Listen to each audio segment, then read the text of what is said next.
Okay. You talk about actions in your book, Louder Than Words, that convey dominance and authority, such as splaying.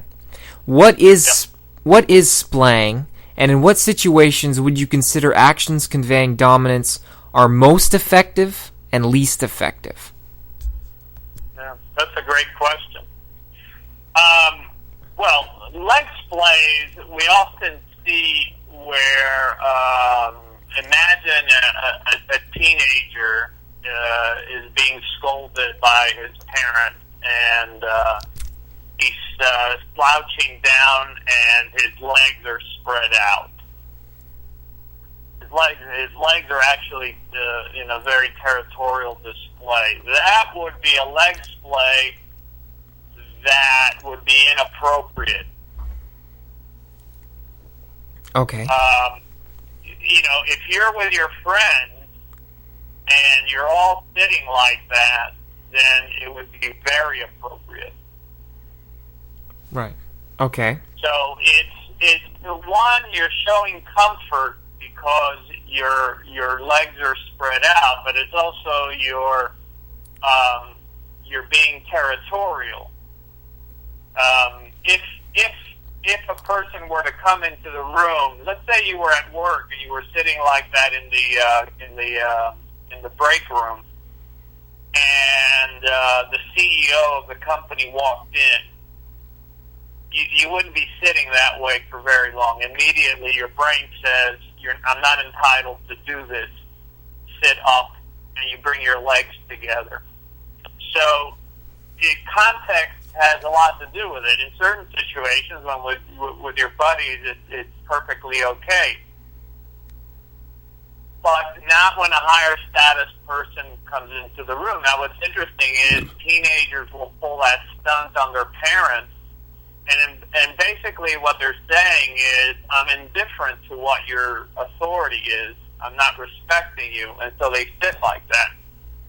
And of course, the easiest way to correct that is you stand very close to them, you violate their space, and that nonsense comes to an end.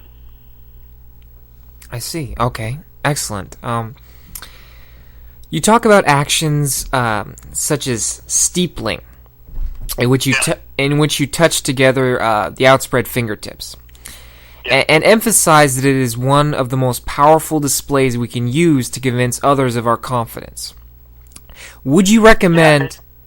Go ahead. Would you recommend this action to be used in arguments, sales presentations, or pitches to heighten your level of influence? And what other actions would you recommend we use to become more persuasive?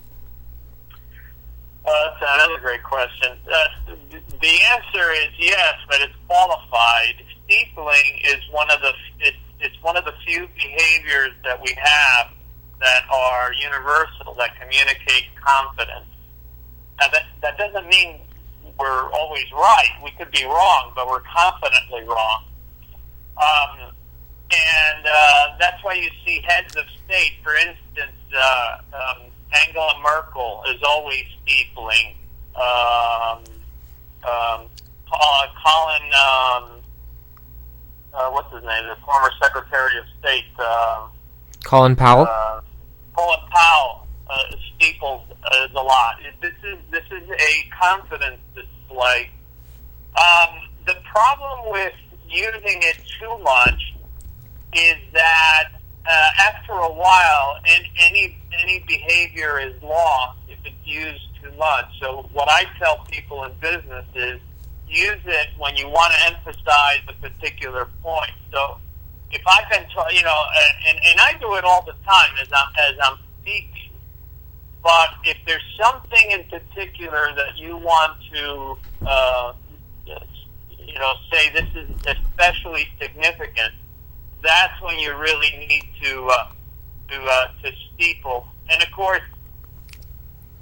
in business settings, one of the problems that we often see is that women tend to steeple very low, where men tend to steeple very high, and that gets more notice.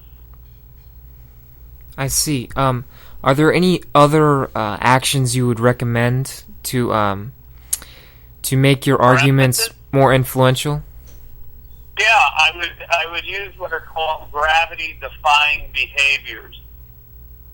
So, let's say you and I are friends, and you see me. Most likely, you'll say hi, and as you say hi, you'll arch your eyebrows, right? Right. You go, "Hey, how are you?" And your eyebrows arch up.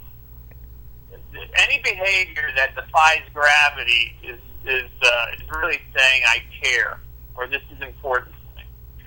So, one of the things that you can do is, as you were talking about something, you defy gravity for emphasis. Now, you can do it by arching the eyebrows and saying, this is the most significant cure for cancer we have ever found. The arching of the eyebrows at that point potentiates the message. Now, the other way you could do it is by slightly rising on your toes. You emphasize by slightly rising on your toes, literally defying gravity.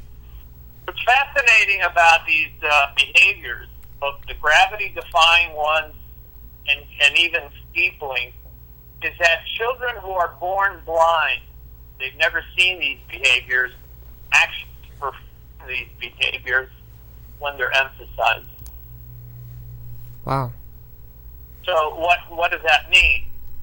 These are part of our very ancient paleo circuit that have worked very well to demonstrate this is important, this is significant, pay attention. Excellent. Okay. It seems that these actions, conveying comfort, discomfort, confidence, power, dominance, usually take place at a very unconscious level, with the person engaging in the use of these, let's say, techniques when it comes to maybe power and dominance, vastly unaware of what exactly they're doing. Is there a shortcut? Can you put yourself in a state of confidence, comfort, certainty, and a lot of these actions will just seem to happen on their own? Well, that's a profound question. One of the things that we can do, for instance, is if we lack confidence, is change our behavior so that there's a feedback loop. So, for instance, if you sit, with your hands at your side and you're not occupying very much space, your brain is saying, "Oh, you're being quiescent, you're being contrite."